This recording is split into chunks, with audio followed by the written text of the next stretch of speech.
నమస్కారం, welcome to reporter news. ప్రస్తుతం వినుకొండ నియోజకవర్గంలో ఇరు పార్టీలకు చెందినటువంటి నాయకులు నామినేషన్ దాఖలు చేశారు. అయితే ఈ నామినేషన్ దాఖలు చేసిన తర్వాత ఎవరి పార్టీ ప్రచారాల్లో వారు విరివిగా కొనసాగుతూ ఉన్నారు. అయితే ప్రస్తుతం ఉన్నటువంటి రాజకీయ అంశాలపై వినుకొండ పట్టణ పార్టీ అధ్యక్షులు ఆయుబ్ ఖాన్ గారు ఉన్నారు. అయితే కొన్ని విషయాలు వారిని అడిగి తెలుసుకునే ప్రయత్నం చేద్దాం. సార్ నమస్కారం. సార్, వినుకొండ నియోజకవర్గంలో గత 5 సంవత్సరాల నుండి వినుకొండ పట్టణంలో ఎలాంటి అభివృద్ధి కార్యక్రమాలు చేపట్టారు? చాలా మంచి ప్రశ్న అడిగారు మీరు. గత 5 సంవత్సరాల వైసీపీ ప్రభుత్వం అధికారం వచ్చిన దగ్గర నుంచి ఇక్కడ స్థానిక ఎమ్మెల్యే బొల్లా బ్రహ్మనాయుడు గారు గెలిచిన దగ్గర నుంచి చూసుకుంటే అభివృద్ధి అనేది శూన్యం. బ్రహ్మనాయుడు గారు ఎమ్మెల్యే గారు ఏదో చెప్తున్నారు కానీ నేను అభివృద్ధి చేశాను, అది చేశాను, ఇది చేశాను అంటున్నారు. కానీ వాస్తవ పరిస్థితుల్లో మనం ఆలోచిస్తే అభివృద్ధి చేసింది అయితే ఏమీ లేదు. అన్ని గొప్పలు చెప్పుకుంటున్నారు కానీ చేసింది అయితే ఏమీ లేదు. మేము వచ్చిన తర్వాత, మా ప్రభుత్వం అధికారంలోకి వచ్చిన తర్వాత వినుకొండ పట్టణం కూడా సస్యశ్యామలమైంది. మేము ఘాట్ రోడ్డు నిర్మించాము, ఇంటింటికి వాటర్ సప్లై చేసాము, అండ్ ఎన్ఎస్పి కాలువలను మేము బాగు చేసాము. వినుకొండలో అభివృద్ధి అంటే మా ద్వారానే జరిగిందని వారు చెప్పుకుంటూ ఉన్నారు కదా, దానిపైన మీ అభిప్రాయం? బ్రహ్మనాయుడు గారు చెప్పిన మాటల్లో వాస్తవాల కన్నా అవాస్తవాలు ఎక్కువ ఉంటాయి.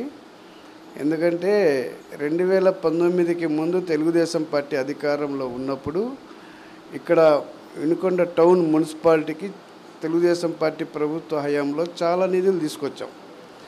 ఆ నిధులు ఏ నిధులు తీసుకొచ్చామంటే, ఇప్పుడు ఒక ఎగ్జాంపుల్ చెప్పాలంటే మంచినీటి పథకానికి సంబంధించినటువంటి నిధులు దాదాపు 165 కోట్లు తీసుకొచ్చాం.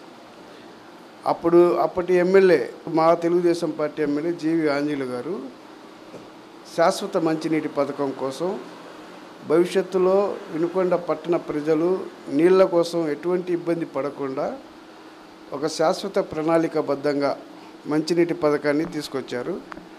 దానికి సంబంధించి రాష్ట్ర ప్రభుత్వంతో, చంద్రబాబు నాయుడు గారితో, లోకేష్ గారితో, అప్పుడు లోకేష్ గారు మంత్రిగా ఉన్నారు, మరి ఆయనతో మాట్లాడి నిధులు తీసుకొచ్చారు. దాదాపు 165 కోట్ల దాకా తీసుకొచ్చారు. ఆ తర్వాత ఎలక్షన్స్ వచ్చినాయి.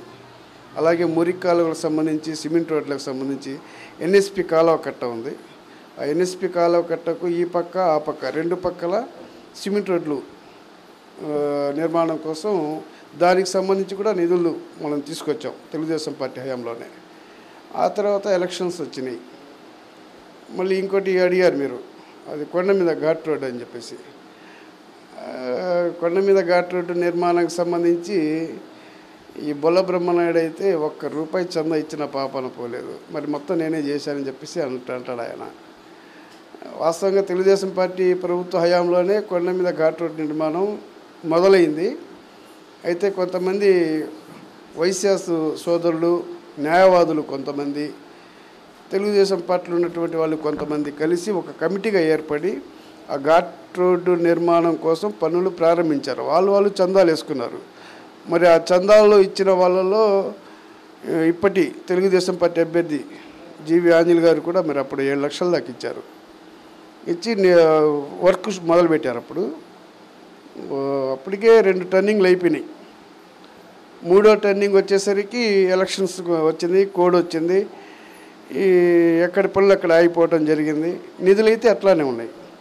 ఇంకా తర్వాత వైసీపీ ప్రభుత్వం అధికారంలో రావటం, ఇక్కడ బొల్ల బ్రహ్మనాయుడు ఎమ్మెల్యేగా గెలవటం, ఏదైతే ఆ తెలుగుదేశం పార్టీ హయాంలో వచ్చిన నిధులు ఉన్నాయో ఆ నిధులతోటి మాత్రమే పనులు చేశారు తప్పించి ఈ వైసీపీ ప్రభుత్వానికి సంబంధించినటువంటి నిధులు ₹1 తెచ్చినటువంటి దాఖలాలు లేవు. ఉంటే నిరూపించమనండి. అదిగాక ఆ క్రెడిట్ అంతా తెలుగుదేశం పార్టీకి చెందుతుంది కానీ ఈ బొల్ల బ్రహ్మనాయుడికి చెందదు, వైసీపీ పార్టీకి చెందదు. ఒక మాటలు చెప్పాలంటే బొల్ల మాటలన్నీ అబద్ధం మాటలు, బ్రహ్మనాయుడు గారి మాటలు. అభివృద్ధి అయితే మరి ఆయన చేసింది అయితే కాదు, అది టీడీపీ ప్రభుత్వ హయాంలోనే మొదలుపెట్టినటువంటి ప్రణాళికలు అవన్నీ. ఎక్కువ ఎలాంటి సమస్యలను ఎదుర్కొంటుంది వినుకొండ పట్టణ ప్రజలు? మంచినీటి సమస్య అయితే అట్లానే ఉందండి. ఈ బొల్ల బ్రహ్మనాయుడు చెరువు కట్టలు బాగు చేశాను, ఎడల్పు చేశాను అంటున్నారు కానీ సమస్య అయితే అది శాశ్వత పరిష్కారం కాదు. మంచినీటి సమస్య శాశ్వతంగా పరిష్కరించాల్సినటువంటి అవసరం ఉంది. ఆంజనేయులు గారు మరి ఎన్నికలకు సంబంధించి వాగ్దానం కూడా చేశారు. నేను గెలిస్తే శాశ్వతంగా మంచినీటి సమస్యను దూరం చేస్తానని చెప్పేసి అన్నారు. ఇంకా దానికి తోడు మురికాలువల సమస్య ప్రతి మున్సిపాలిటీలో ఉండేదే, ప్రతి నియోజకవర్గంలో ఉండేదే. అంటే ఆ డ్రైనేజ్ వ్యవస్థ అనేది ఎడల్పు చేయాలా. మరి 5 సంవత్సరాల కాలంలో బొల్లబ్రహ్మనాయుడు ఆ డ్రైనేజ్ వ్యవస్థనే పట్టించుకున్న పాపాన లేదు. ఇప్పుడు వర్షాలు పడ్డాయి అనుకోండి, వర్షపు నీరు పైన కట్ట నుంచి కొండల నుంచి ఊళ్ళోకి వస్తాయి. ఎక్కడెక్కడ నీరు అక్కడ ఆగిపోయింది. అందుకని ఆ డ్రైనేజ్ వ్యవస్థని మనం ఎడల్పు చేస్తే ఆ మురుగు నీరు మొత్తం ఊరు బయటికి వెళ్ళిపోయింది, డ్రైనేజ్ శుభ్రంగా ఉంటుంది, వ్యాధులు రాకుండా ఉంటాయి, జనాలు కూడా ఆరోగ్యంగా ఉంటారు. ఆ సమస్య అట్లానే ఉంది. మనం టీడీపీ ప్రభుత్వం వస్తే ఆంజనేయులు గారు గెలిస్తే సమస్యను మనం శాశ్వతంగా పరిష్కరిస్తాం. సార్, ఇప్పుడు అసంపూర్తిగా టిట్కో గృహాలు నిర్మాణము ఆగిపోయింది. దానికి గల కారణాలు ఏంటంటారు? ఆ పాపం అయితే ఖచ్చితంగా బొల్ల బ్రహ్మనాయుడికే చెందిద్ది. ఎందుకంటే పేద ప్రజల కోసం, ఇల్లు లేని వాళ్ళ కోసం తెలుగుదేశం పార్టీ ప్రభుత్వం అప్పట్లో ఒక మంచి నిర్ణయం తీసుకున్నారు. ఇల్లు లేని పేదవాడు ప్రతి ఒక్కడికి ఇల్లు చెందాలనేటువంటి ఆలోచనతోటి టిట్కో ఇళ్ళ నిర్మాణం చేపట్టాం. దానిలో భాగంగానే మన ఇనుకొండ పట్టణంలో కూడా టిట్కో ఇల్లు దాదాపు ఒక 4000 ఇళ్ళ నిర్మాణం చేపట్టాం. దాదాపు 85% పూర్తయినాయి. పెయింట్ వేసి డోర్లు బిగించి పేదలకు ఇవ్వటమే, గృహప్రవేశం చేయటమే ఆలస్యం. దానికి కూడా ఎలక్షన్ కోడ్ అడ్డం వచ్చింది, అట్లా ఆగిపోయినాయి. అయితే ఈ ప్రభుత్వం వచ్చిన తర్వాత, వైసీపీ ప్రభుత్వం వచ్చిన తర్వాత ఆ మిగిలిన 15% పని పూర్తి చేసి పేదలకు ఇవ్వచ్చు. అయితే ఎందుకు ఇవ్వలేదు, అట్లానే దుర్వీర్యం ఎందుకు చేశారు వీళ్ళంటే, అది ఇస్తే ఇక్కడ జీవి ఆంజనేయులు గారికి పేరు వస్తుంది, చంద్రబాబు నాయుడు గారికి పేరు వస్తుంది, తెలుగుదేశం పార్టీకి పేరు వస్తుంది అని చెప్పేసి ఒక దుర్బుద్ధితోటి మరి ఆ మిగిలిన నిర్మాణం పూర్తి చేయకుండా దాన్ని దుర్వీర్యం చేశారు. సరే, చేసి పేదవాడికి ఏమైనా నిజంగా సహాయం చేశారంటే, ఎక్కడో అడవిలో మరి బొల్ల బ్రహ్మనాయుడుకు 100 ఎకరాల పొలం ఉంది, దాన్ని ఎలా సేల్ చేసుకోవాలనేటువంటి ఆలోచన పెట్టుకొని జగనన్న కాలనీ ప్రభుత్వానికి ఇచ్చాడు. ఒక 100 ఎకరాలు ఇచ్చారనుకుంటా ఆయన. వాస్తవంగా ఆయన కొనుగోలు చేసింది ఒక 3.5 లక్షల 4 లక్షల లోపు కొనుగోలు చేశారు. ప్రభుత్వానికి మాత్రం 18 లక్షలు గంట కట్టారు ఎకరం. అది కూడా ఏమైనా ఊళ్ళో దగ్గరలో ఉండి ప్రజల సౌకర్యంగా ఉంటే పేద ప్రజలు కొద్దిగా హర్షిస్తారు. ప్రభుత్వం ఏదైనా కానివ్వండి ప్రజల కోసం చేయాలి. ఏ ప్రభుత్వం అయినా సరే, వైసీపీ అయినా టీడీపీ అయినా ఇంకోటైనా ప్రజల కోసం చేయాలా. మరి ఈ ప్రభుత్వం వచ్చేసి అడవిలో ఏదో కొండల మధ్య ఆయన సొంత పొలం సేల్ చేసుకోవడం కోసం, లేదా ఆ ఏరియా డెవలప్ చేసుకోవడం కోసం మనసులో ఒక దుర్బుద్ధి పెట్టుకొని మరి అక్కడ ఆ పొలంలో ఇచ్చారు. అక్కడ పొయ్యి రావటానికి పేదవాడు ఇల్లు నిర్మించుకుని పొయ్యి రావటానికే 200 ఆటో ఖర్చులు అవుతాయి. అది కాక సరైనటువంటి సౌకర్యాలు లేవు. సరే, ఆ డబ్బులు బొల్ల బ్రహ్మనాయుడు గారు అక్కడ లబ్ధి పొంది ప్రభుత్వ డబ్బులతోటి మార్కాపురం రోడ్డు అని చెప్పేసి ఉంది మన ఇనుకొండ పరిసర ప్రాంతాల్లో. అక్కడ విలువైనటువంటి భూమి కొన్నారు. అదే రేటుకి అంత భూమి కొన్నారు ఆయన.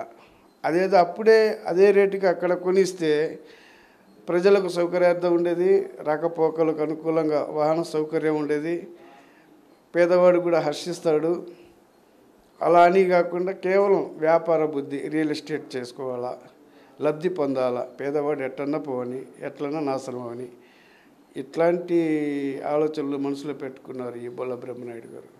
ఎన్నడూ లేని విధంగా నియోజకవర్గంలో అనేకులపై దాడులు జరుగుతున్నాయని ప్రజలు అభిప్రాయపడుతున్నారు. అయితే ఆ దాడులు నిజమైన దాడులా, లేకపోతే కక్ష సాధింపు దాడులు ఏమన్నా ఉన్నాయా?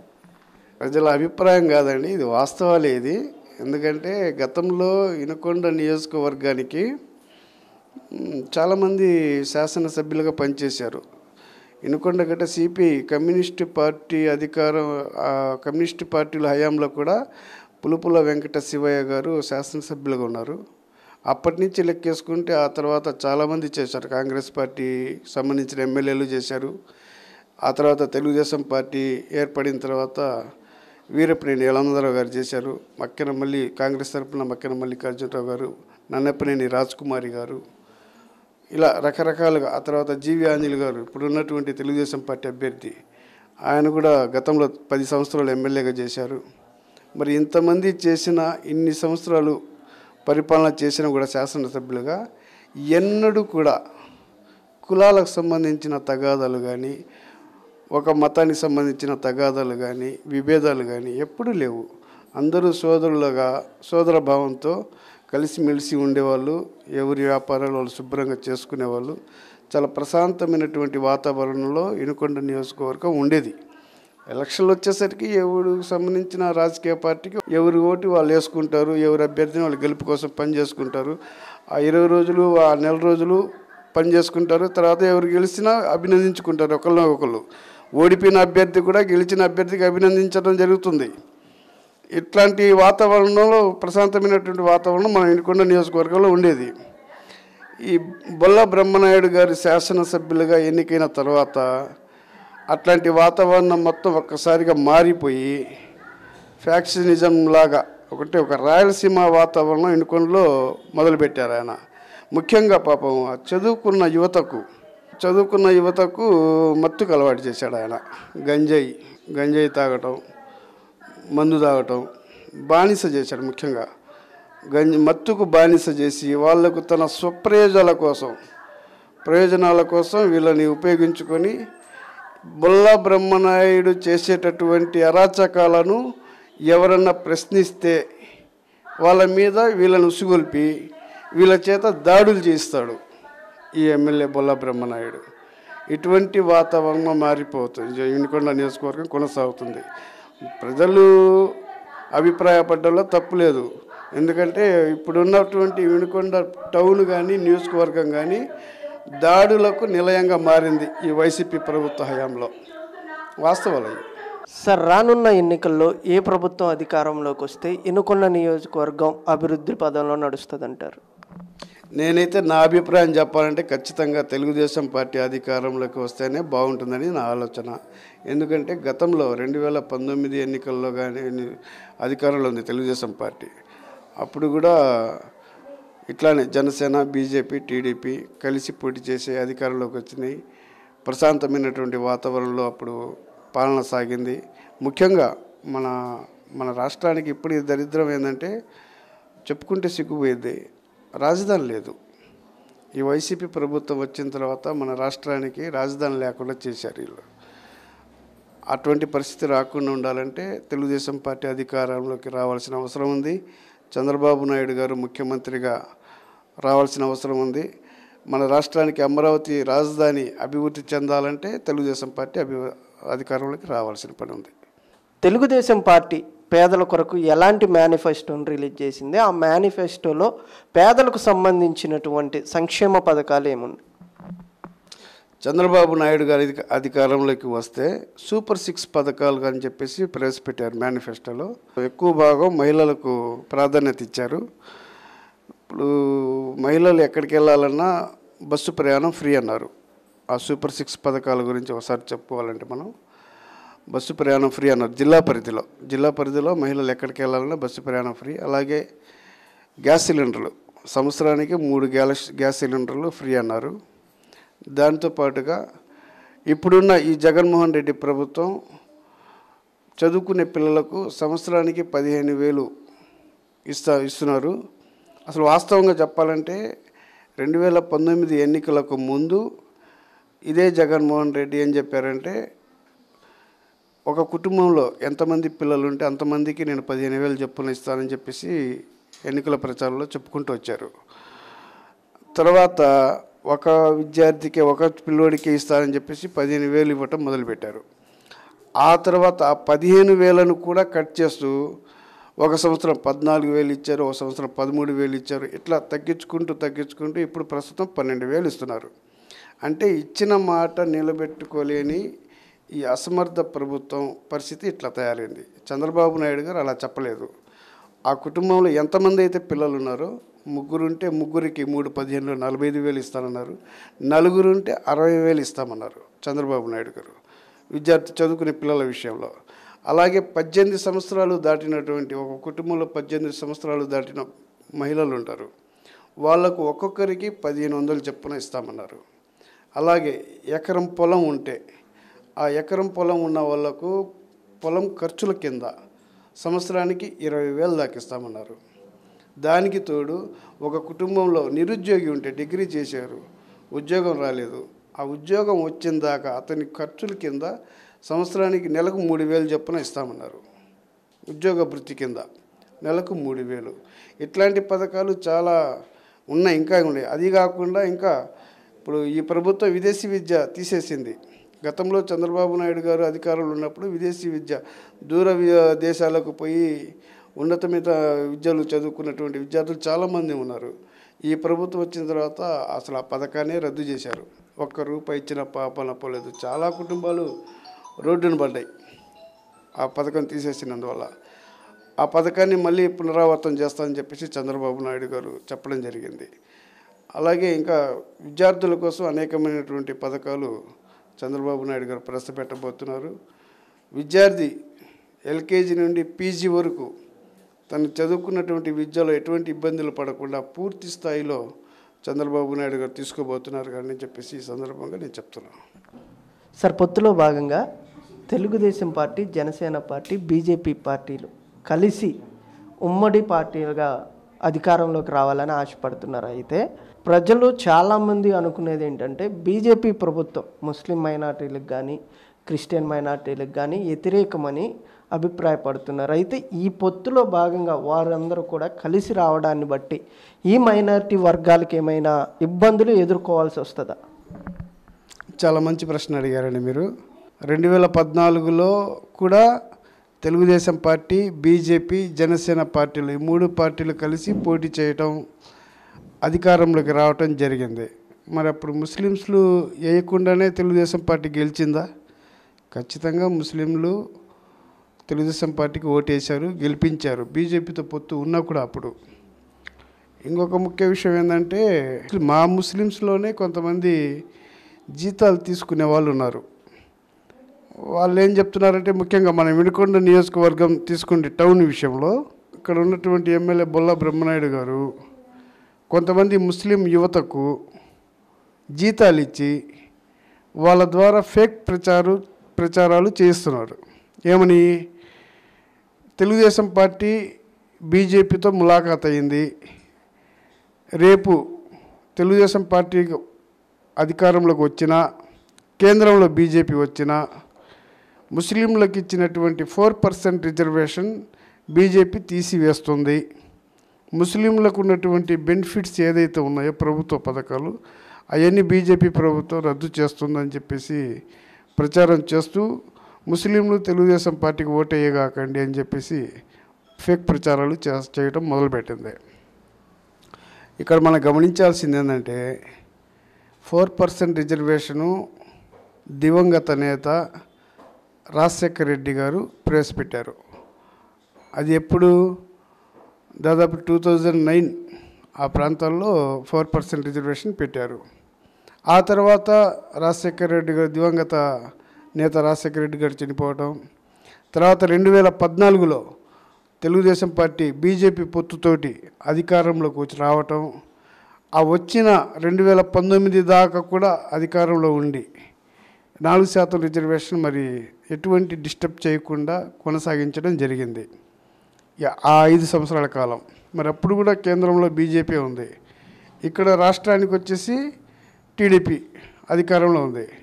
4% రిజర్వేషన్ డిస్టర్బ్ చేయలేదే. అలాగే దానితో పాటుగా రంజాన్ తోఫా ఇచ్చారా? అలాగే దుల్హన్ పథకం ఇచ్చారా? ఇంకా షాదీఖానా నిర్మాణాలకు ఫండ్లు కేటాయించారా? మద్రసాలకు ఫండ్లు కేటాయించారా? వక్ఫ్ బోర్డుకి సంబంధించినటువంటి భూములు ముస్లిం ప్రాపర్టీస్ ఎక్కడెక్కడైతే ఉన్నాయో వాటన్నిటినీ విడిపించి, తగాదాల నుంచి విడిపించి ముస్లిం కమ్యూనిటీకి అప్పచెప్పారా? మరీ ముఖ్యంగా చెప్పాలంటే హజ్ యాత్రకి వెళ్ళే వాళ్ళకు విజయవాడలో చక్కటి హజ్ హౌస్ కట్టించారా? దాంతోపాటుగా కడపలో కొత్త హజ్ హౌస్ కట్టించారు. దాదాపు అది 90% కంప్లీట్ చేశారు. ఒక 10% కంప్లీట్ అయితే అక్కడ కూడా రన్నింగ్ అయ్యేది కడపలో. మరి వైసీపీ ప్రభుత్వం అధికారం వచ్చిన తర్వాత హజ్ హౌస్ నిర్మాణం పూర్తిగా నిర్వీర్యం చేశారు. ఆ కట్టడం మొత్తం నిర్వీర్యం చేశారు. ఇక్కడ వచ్చేసి ఇవి ఏదైతే వైసీపీ వాళ్ళు ఫేక్ ప్రచారం చేసుకుంటూ వస్తున్నారో వాటన్నిటినీ ముస్లిం సమాజం నమ్మాల్సిన అవసరం లేదు. అవన్నీ ఖచ్చితంగా ఫేక్ ప్రచారాలే. చంద్రబాబు నాయుడు గారు ముస్లిం పక్షపాతి, ముస్లింల అభివృద్ధి కోసం, అభ్యున్నతి కోసం పాటుపడే వ్యక్తి. బీజేపీతో పొత్తు ఉన్నా కూడా రేపు ముస్లింలకు ఏ ఇబ్బంది కలిగినా కూడా ఖచ్చితంగా ఆ బీజేపీ ప్రభుత్వంతో విభేదిస్తారు. ముస్లిం కమ్యూనిటీకి పూర్తి రక్షణ ఇవ్వాలంటే ఒక చంద్రబాబు నాయుడు గారికే సాధ్యం. ఎందుకు చెప్తున్నానంటే ఈ 2019లో జగన్మోహన్ రెడ్డి గారు కేంద్రం మెడలు వంచి నాకు 25 ఎంపీ సీట్లు ఇవ్వండి, కేంద్రం మెడలు వంచి నేను పోలవరం నిర్మిస్తాను, అమరావతి రాజధాని పూర్తి చేస్తాను, ఏదైతే కేంద్రం నుంచి రావాల్సినటువంటి నిధులు ఉన్నాయో అవన్నీ కేంద్రం మెడలు వంచి తీసుకొస్తానని చెప్పేసి గట్టిగా వాగ్దానాలు చేసి అధికారంలోకి వచ్చిన తర్వాత ఈయన పోయి నరేంద్ర మోడీ గారి కాళ్ళు పట్టుకున్న మాట వాస్తవం కాదా? నేను ముస్లిం సమాజానికి ప్రశ్నిస్తున్నా. మీ అందరికీ తెలియదా? మన ముస్లిం కమ్యూనిటీని తాకట్టు పెట్టి నరేంద్ర మోడీ కాళ్ళు పట్టుకున్నటువంటి మాట వాస్తవం కాదా? సరే వదిలేయండి. సరే ఏదైనా ముస్లిమ్స్ జగన్మోహన్ రెడ్డి అధికారంలోకి వచ్చిన తర్వాత ముస్లింల కోసం ఏమైనా పాటుపడ్డాడంటే ఏమీ లేదు. కేవలం తన మీద ఉన్నటువంటి కేసులకు భయపడి ఆ కేసులు మాఫీ చేయించుకోవడం కోసం జైలుకి వెళ్లకుండా ప్రధానమంత్రి నరేంద్ర మోడీని అడ్డం పెట్టుకొని కదిలితే ఢిల్లీ వెళ్ళటం, ఒక జ్ఞాపికను అందజేయటం, ఆయన కాళ్ళు మొక్కడం, ఆంధ్రాకు రావటం, ఇది తప్పించి ఏమైనా జరిగిందా? లేదు. మొన్నటికి మొన్న మరి వైసీపీ మాజీ మంత్రి అంబటి రాంబాబు గారు ఏమని స్టేట్మెంట్ ఇచ్చాడండి? మేము ఒకవేళ ఎంపీ సీట్లు 25కు 25 గెలిస్తే మేము మద్దతు ఇచ్చేది బీజేపీ ప్రభుత్వానికే అని చెప్పేసి స్టేట్మెంట్ ఇచ్చారు. ఆ మాట వాస్తవం కాదా? సోషల్ మీడియాలో అది రాలా? డైరెక్ట్గా ఆయన చెప్పలేదా? అంటే చంద్రబాబు నాయుడు గారు బీజేపీతో పొత్తు పెట్టుకున్నాడు, పబ్లిక్గా పెట్టుకున్నాడు.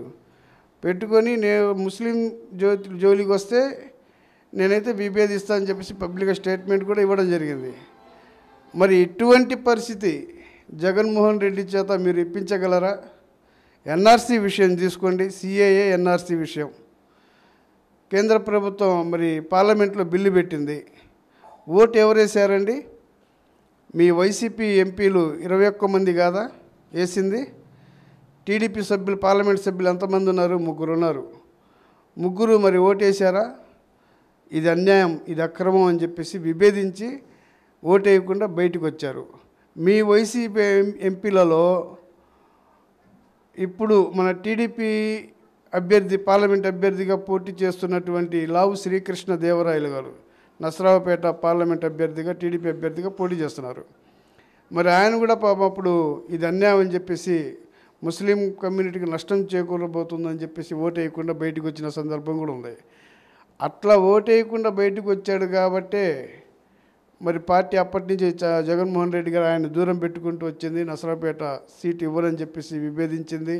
అయినా కూడా శ్రీకృష్ణ దేవరాయలు గారు గట్టిగా నిలబడి పార్టీ మారి తెలుగుదేశం పార్టీ వైపు తరపు నుంచి పోటీ చేయడం జరుగుతుంది. అంటే ముస్లిం కమ్యూనిటీకు ఎవరు నష్టపరుస్తున్నారు? చంద్రబాబు నాయుడు గారా? జగన్మోహన్ రెడ్డి గారా? జగన్మోహన్ రెడ్డి గారు తన కేసుల మాఫీ కోసం నరేంద్ర మోడీ కాళ్ళు పట్టుకుని ముస్లింలకు ఏ అభివృద్ధి చేయకుండా నా ముస్లిము, నా మైనార్టీలు అంటాం అబద్ధం కాదా? ఇది తెలీదా? దయచేసి నేను ముస్లిం సోదరులకు ఒకటే చెప్తున్నాను, జగన్మోహన్ రెడ్డి లాంటి ఫేక్ ప్రచార వ్యక్తిని నమ్మగాకండి. చంద్రబాబు నాయుడు గారు బీజేపీతో పొత్తు పెట్టుకున్నా కూడా మనకు అండగా ఉంటారు. తెలుగుదేశం పార్టీ పథకాలు, ముస్లిం పథకాలు ఏదైతే ఉన్నాయో అవన్నీ కూడా చంద్రబాబు నాయుడు గారు మనకు అందిస్తారని చెప్పేసి సందర్భంగా నేను తెలియజేసుకుంటున్నా. సార్, వినుకొండలో వక్ఫ్ భూములు వివాదంలో ఉన్నాయన్నారు. ఆ వక్ఫ్ భూముల వివాదము పరిష్కరించబడిందా? అది అట్లానే కోర్టులో పరిధిలో ఉందండి. అది కోర్టు పరిధిలో ఉంది.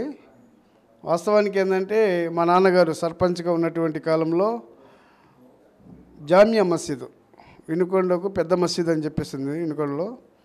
మరి ఆ మసీదుకు ఒక 165 ఎకరాలు భూమి మొహమ్మద్ కులీ కుతుబ్ షాహీ ఇమాం మహారాజు గారు ఆ మసీదు నిర్మాణం చేపట్టి మసీదు బాగోగుల కోసం మెయింటెనెన్స్ కోసం 165 ఎకరాలు భూమి ఇచ్చారు. ఆ భూమిని వీళ్ళు కౌలుదారులు చేసుకుంటూ ఆ మసీదుకు సంబంధించినటువంటి మంచి చెడులు మొత్తం చూసుకునేవాళ్ళు. నాన్నగారు ఉన్నంతకాలం కూడా ఆ భూములు మసీదు స్వాధీనంలోనే ఉన్నాయి.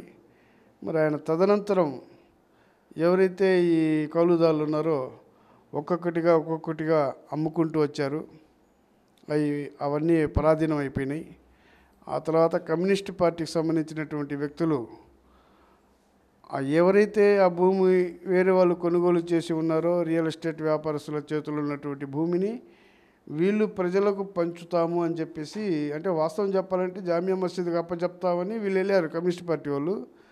తీరా చూసేసరికి వీళ్ళు కూడా రియల్ ఎస్టేట్ లాగా దాంట్లో పేదల పంపిణీ చేస్తామని చెప్పి దాంట్లో కొద్దిగా దందా చేయటం చేశారన్నమాట. వాస్తవాన్ని మనం ఎక్కడైనా సరే ఒప్పుకోవాల్సిందే. ఆ విధంగా జామియా మసీద్కి సంబంధించినటువంటి భూమి జామియా మసీదుకు రాకుండా పరాధీనం పాలైపోయింది. ఇప్పుడైతే దాదాపు ఒక 4,000 మంది అక్కడ ఇల్లు వేసుకొని ఉంటున్నారు. ఒక 18 ఎకరాల భూమి తిమ్మైపాలెం రోడ్లో ఉంది. అది కూడా వేరే వాళ్ళ పరాధీనంలో ఉంటే అల్లాహు కమిటీ అని చెప్పేసి మేము పెట్టాము. అల్లాహు కమిటీ ద్వారా కోర్టుకు వెళ్ళాము. ఆ తర్వాత ముస్లిం కమ్యూనిటీలో ఉన్నటువంటి పెద్దలు మొత్తం కూర్చొని ఆ స్వాధీనంలో ఉన్నటువంటి వ్యక్తుల దగ్గర మాట్లాడి పరిష్కారం చేసుకొని ఒక సెటిల్మెంట్ చేసుకున్నాము. అయినా కూడా అల్లాహ్ కమిటీలో ఉన్నటువంటి మేము, ఆ కమిటీలో నేను కూడా ఒక సభ్యున్నే, మరి ఆ సంఘటనని ఒప్పుకోకుండా కోర్టులో వేసాము. అప్పుడు ఆ రోజుల్లో కోర్టులో వేసాము కాబట్టి ఇప్పటికి కూడా దాంట్లో ఎవరు ఆక్రమణ చేసుకోకుండా భూమి అట్లానే ఉంది. మరి ఈ మధ్యకాలంలో బొల్లా బ్రహ్మనాయుడు ఎమ్మెల్యే అయిన తర్వాత వైసీపీకి సంబంధించినటువంటి వాళ్ళు పోయి ఏదో హడావుడి చేసి మేమేదో తెచ్చాము, మేమేదో మసీదుకు 18 ఎకరాలు అప్పచెప్పామని చెప్పేసి గొప్పలు చెప్పుకుంటున్నారు. అంటే గతంలో మేము చేసిందంతా వాళ్ళకు కళ్ళకు కనబడలేదు. మేము అల్లాహ్ కమిటీ ద్వారా పోరాటం చేశాం, ధర్నాలు చేశాం. ఎవరైతే ఆ కమ్యూనిస్ట్ పార్టీ వాళ్ళు ఆక్రమణలో ఉన్నారో వాళ్ళందరితో విభేదించాం. పబ్లిక్ చివరి కొట్లాట స్థాయి కూడా పోయినాం, కేసులు పెట్టించుకున్నాము. ఇవన్నీ వదిలేశారు, ఇవన్నీ పోయినాయి. ఈ బొల్లా బ్రహ్మనాయుడు గారు చేశారు. బొల్లా బ్రహ్మనాయుడు గారు 18 ఎకరాలు అప్పచెప్పారు. చివరిలో ఏదో వ్యవహారం చేసి అంతా మేమే చేసామన్నట్టు గొప్పలు చెప్పుకుంటున్నారు. ఇవన్నీ అవాస్తవాలండి, ఎవరు నమ్మాల్సిన అవసరం లేదు.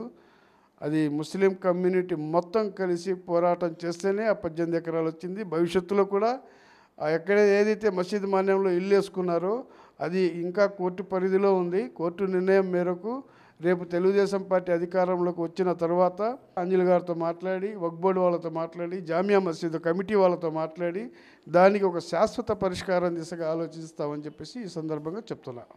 వినుకొండలో అభివృద్ధి చేయకుండా తెలుగుదేశం పార్టీ వారు అడుగడుగునా అడ్డు తగులుతున్నారు, కేసులు పెడుతున్నారు, కోర్టు నుండి స్టేలు తీసుకొస్తున్నారని, అది అంతవరకు నిజమంటారు? ఇది ఎమ్మెల్యే బొల్ల బ్రహ్మనాయుడు గారి ఆరోపణ. ఎందుకంటే అదేదో చేయలేక ఏదో అడ్డం వచ్చిందని వంకలు చెప్పుకుంటారు చూసారా, ఆ టైపు మా ఎమ్మెల్యే గారు. ఎక్కడైతే వివాదం ఉందో సరే, ఆయన మనసులో ఒక మంచి కార్యక్రమం చేపట్టాలనే ఆలోచన ఉంటుంది. అయితే ఆ కార్యక్రమం ఎక్కడ చేస్తే వివాదాలు లేకుండా ఉంటాయో ముందు ఆలోచించుకుని వెళ్ళాలా. అలా కాకుండా ఎక్కడైతే వివాదం ముందేమో ఆయన రాష్ట్ర ప్రభుత్వం నుంచి ఫండ్స్ లేవు, శూన్యం. ఇప్పుడు ఒక అభివృద్ధి కార్యక్రమం చేయాలనుకున్నప్పుడు ఆ కార్యక్రమంలో ఎస్టిమేషన్ వేసి దానికి ఎంత ఖర్చు అయ్యిద్ది, ఇది అసలు అయ్యిద్దా లేదా, రాష్ట్ర ప్రభుత్వం నుంచి ఆ నిధులు నేను తెచ్చుకోగలుగుతానా లేదా, మంజూరు వస్తుందా లేదా ప్రభుత్వం నుంచి, లేదా అక్కడ స్థానికంగా ఏదైనా ఇబ్బందులు ఉన్నాయా, ఆ ఇబ్బందులు మొత్తం క్లియర్ చేసుకుని మొదలు పెట్టాల్సిన అవసరం ఉందా లేదా, ఇవన్నీ ఆలోచించకుండా ఒక్కసారిగా పోయి నేను అభివృద్ధి చేస్తున్నాను, పని చేస్తున్నాను అని చెప్పేసి శంకుస్థాపన చేయటం, తర్వాత అక్కడ ఉన్నటువంటి స్థానికుల్ని ఆయనే రెచ్చగొట్టి, అయ్యా నా దగ్గర అయితే నిధులు అడిగాను, నాకు నిధులు ఎవరు ఇవ్వనంటున్నారు, నా ప్రవర్తన చూసి రాష్ట్ర ప్రభుత్వం కూడా నిధులు ఇవ్వనంటుంది. మరి మీరు ఇక్కడేమో పని మొదలుపెట్టాను, నేను రాయి చేశాను, శంకుస్థాపన చేశాను.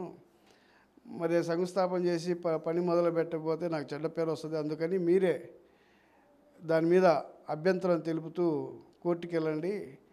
ఆ నెపం నేను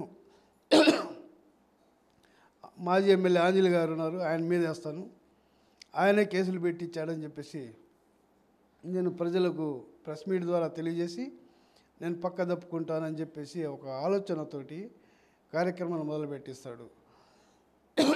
ఉదాహరణ ఒక 2 నిమిషాలే, ఒక 2 విషయాలు చెప్తాను నేను. మన సురేష్ మహల్ రోడ్డు ఉంది, ఆ రోడ్డు ఎడల్పు చేయాలనేటువంటి ఆలోచన చేశారు ఎమ్మెల్యే గారు. మరి అక్కడ ఉన్నటువంటి కుడి పక్క ఎడం పక్క ఉన్నటువంటి కొన్ని షాపులు, కొంతమంది నివాసాలు ఉంటున్నారు, దాదాపు 30 ఏళ్ళ నుంచి నివాసాలు ఉంటున్నారు. వాళ్ళందరినీ తీసేపించి మరి వాళ్ళకు షాపులు తీసేసిన వాళ్ళకు, ఇల్లు తీసేసిన వాళ్ళకు పునరావాసం కలిగించాల్సినటువంటి అవసరం ఉంది ఒక ఎమ్మెల్యేగా. అటువంటిది ఏం చూపించకుండా నిర్దాక్షిణ్యంగా వాళ్ళ ఇల్లు ఉన్నది సామాన్లు కూడా బయటికి తీసుకొచ్చే సమయం ఇవ్వకుండా పొక్కలింత కొట్టించి గందరగోళం సృష్టించి ఒక యుద్ధ వాతావరణం సృష్టించారు అక్కడ బొల్ల బ్రహ్మనాయుడు గారు. మరి 30 ఏళ్ళ నుంచి నివాసం ఉంటున్నటువంటి వాళ్ళు కోర్టుకు వెళ్ళటం, అక్కడ ఉన్నటువంటి వర్క్ ఆగిపోవటం జరిగింది.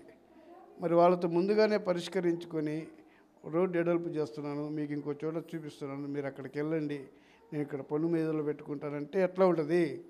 ఉన్నది ఉన్నట్టుగా పడగొడితే ఎట్లా ఉంటుంది? ఎవరికైనా కడుపు పండితే ఎవడైనా ఎదురు తిరుగుతాడు కదా. అక్కడ జరిగింది కూడా అదే. నెక్స్ట్ వచ్చేసి ఎన్ఎస్పి కాలనీ గ్రౌండ్, అది ఎన్ఎస్పి స్థలం, అది 22 ఎకరాల 70 సెంట్లు ఏదో ఉంటుంది.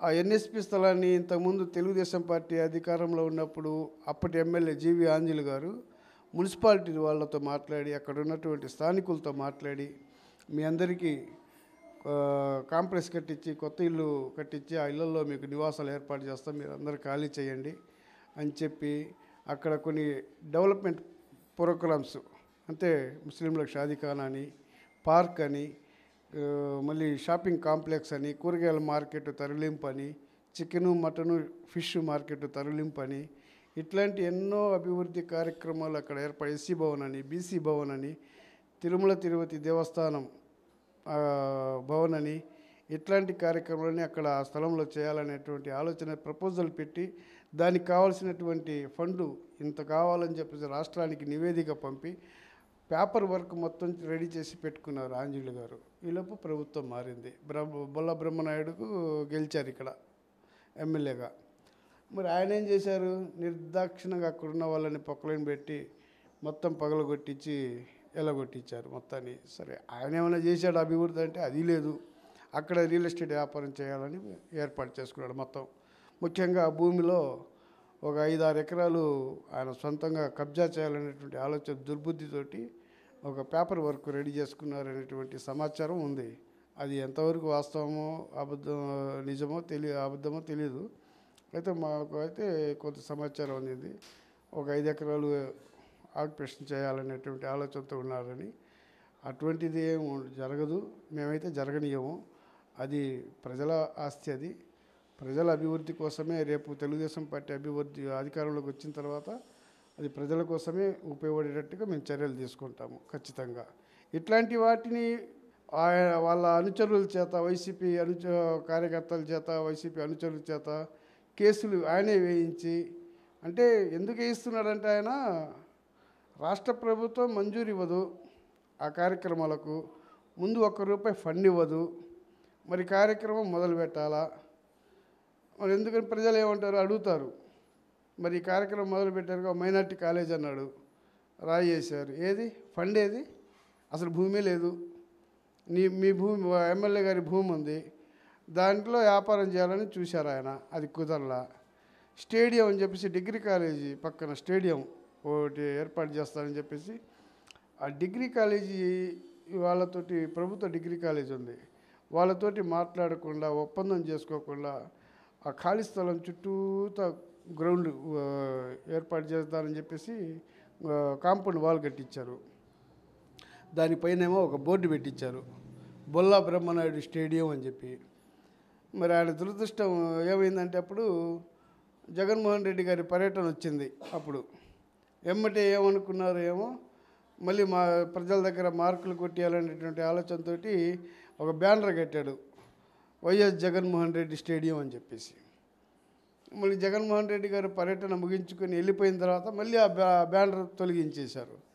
తొలగించి మళ్ళీ బొల్లా బ్రహ్మనాయుడు స్టేడియం అని చెప్పేసి పెట్టారు. అంటే ఎమ్మెల్యే గారికి పబ్లిసిటీ పిచ్చి, ఆయన చేసేదంతా అబద్ధం, ఆయన చెప్పేదంతా అబద్ధం, ప్రజలు దీన్ని గమనిస్తున్నారని చెప్పేసి ఈ సందర్భంగా చెప్పుతున్నా. Sir, last time Jaganmohan Reddy గారు వినుకొండ పట్టణానికి వచ్చేసినప్పుడు 3 ప్రాముఖ్యమైన హామీలు ఇచ్చారు. అందులో ముస్లిం మైనార్టీ కాలేజ్ కూడా ఒకటి ఉంది. అయితే ఆ ముస్లిం మైనార్టీ కాలేజీకి సంబంధించినటువంటి నిధులు రావడం కానీ ప్రభుత్వం వాటిపైన దృష్టి ఏమైనా కేంద్రీకరించిందా? ఇక్కడ వినుకొండ నియోజకవర్గంలో ఉన్నటువంటి ముస్లిం ఓట్లు కొల్లగొట్టడం కోసమే అబద్ధపు వాగ్దానాలు చేసి వెళ్ళారు మన ముఖ్యమంత్రి జగన్మోహన్ రెడ్డి గారు. అంతెందుకండి, బొల్లాపల్లి మండలంలో వరికపూడిసెల నిర్మాణం అన్నారు. 2019లో మైకులు తీసుకుని ఊదరగొట్టారు, మేము వరికపూడిసెల తీసుకొస్తాము, బొల్లాపల్లి మండలానికి, మాచర్ల నియోజకవర్గానికి ఎన్నో లక్షల ఎకరాల పంటలకు నీళ్ళు అందిస్తాము, తాగునీరు అందిస్తాము, మీకు శాశ్వత నీరు అందిస్తామని చెప్పి వాగ్దానాలు చేశారు. మొన్న ముఖ్యమంత్రి గారు వచ్చినప్పుడు కూడా మళ్ళీ శంకుస్థాపన చేశారు. 6 నెలల్లో మీకు చిటికేశారు. ఇట్లా 6 నెలల్లో మీకు వరికపూడిసెల పూర్తి చేస్తాను అని చెప్పి శంకుస్థాపన చేసి వెళ్ళారు. ఒక ముఖ్యమంత్రి ఒక నియోజకవర్గానికి వచ్చి ప్రజా సమక్షంలో, ప్రజా మీటింగులో, సమావేశంలో ఒక వాగ్దానం చేశారు అంటే ఆ వాగ్దానం నెరవేరిన దాకా కూడా ఆయన ఏ ముఖ్యమంత్రి అయినా సరే, గతంలో చంద్రబాబు నాయుడు గారైనా సరే, గతంలో చాలామంది ముఖ్యమంత్రులుగా చేశారు, వాళ్ళందరూ ఏదైతే ప్రజా సమావేశాల్లో వాగ్దానాలు చేశారో అవి నెరవేరినా లేదా అనేది చూసుకుంటారు. మరి మన దరిద్రం ఏంటంటే మన ముఖ్యమంత్రి జగన్మోహన్ రెడ్డి గారు ఎక్కడికి వెళ్ళినా వాగ్దానాలు అయితే చేస్తారు, ఎమ్మటే మడం తిప్పుతారు. నేను మడమ తిప్పను, నేను మెడ తిప్పను, మెడ వంచను అంటారు కదా. మన ముఖ్యమంత్రి గారు అయితే సిద్ధహస్తుడు, మెడమ తిప్పుతారు, మెడలు వంచుతారు, అన్నీ చేస్తారు కానీ అభివృద్ధి అయితే ఏది చేయరు. ముఖ్యంగా వరికపూడిసెల విషయంలో శూన్యం, ₹1 నిధులు కేటాయించిన పాపన పోలేదు. మైనార్టీల విషయానికి వచ్చేసరికి ఇక్కడ మైనార్టీ కాలేజీ కడతారన్నారు. ఇంతవరకు ఆ ల్యాండ్ ఎక్కడ సెలెక్ట్ చేశారు? వినుకొండ పరిధిలో మైనార్టీ కాలేజీ పలానా చోట మేము సెలెక్ట్ చేసాము, ఇది ఒక ల్యాండ్ అన్న దాఖలాలే లేవు. దానికి సంబంధించిన ఒక్క పేపర్ వర్క్ జరగలేదు. ఇక్కడ ఎమ్మెల్యే గారు ఏం చెప్తారు, నేను కట్టిస్తున్నా అంటారు. మా దరిద్రం ఏంటంటే మా ముస్లిం సోదరులు కూడా నమ్ముతున్నారు. ఇదిగో బొల్లా బ్రహ్మనాయుడుకి మైనార్టీ కాలేజీ కడతారంట, ఇదిగో జగన్మోహన్ రెడ్డి గారు ముఖ్యమంత్రి స్థాయిలో ఉన్నటువంటి వ్యక్తి వచ్చి వాగ్దానం చేసి వెళ్ళారు అని. కానీ ఒక్కళ్ళు కూడా ఆలోచిస్తే ఇక్కడ ఉన్నటువంటి వాస్తవాలు బయటపడతాయి. వీళ్ళు ఎంత అబద్ధాలు చెప్తున్నారు, జనాన్ని ఎంత మోసం చేస్తున్నారు, ఎంత ఫేక్ ప్రచారం చేస్తున్నారు అనేది ఎక్కడన్నా దాఖలా ఉంది? అసలు ఉందా? అసలు ఏమన్నా మైనార్టీ కాలేజీకి సంబంధించినటువంటి కట్టుబడి ఏమైనా జరుగుతుందా? అసలు పలానా ఇది ఇన్ని ఎకరాలు కావాలా, ఆ ఇన్ని ఎకరాలు, ఒక 30 ఎకరాలు, ఒక 40 ఎకరాలు కాలేజీ కోసం కేటాయించామనేది భూమి ఎక్కడైనా ఉందా? లేదా కనీసం అప్రూవల్ వచ్చిందా? చూపెట్టమనండి. లేదా ఇది మైనార్టీ కాలేజ్ కోసం అప్రూవల్ వచ్చిందాక ఇంత ఫండ్ మేము కేటాయిస్తున్నాం అని చెప్పేసి ₹1 నిధులు తెచ్చినటువంటి దాఖలాలు ఉన్నాయా? చూపెట్టమనండి. ఏమీ లేదు. ఏమీ లేకుండానే మేము మైనార్టీలో చేసాము, కాలేజీలు తీసుకొస్తున్నాము, షాదీఖానాలు కట్టిస్తున్నాము, ఇవన్నీ చెప్పుకొని వస్తారు. ఎవరండి? దుల్లన్ పథకం తీసేసాడండి.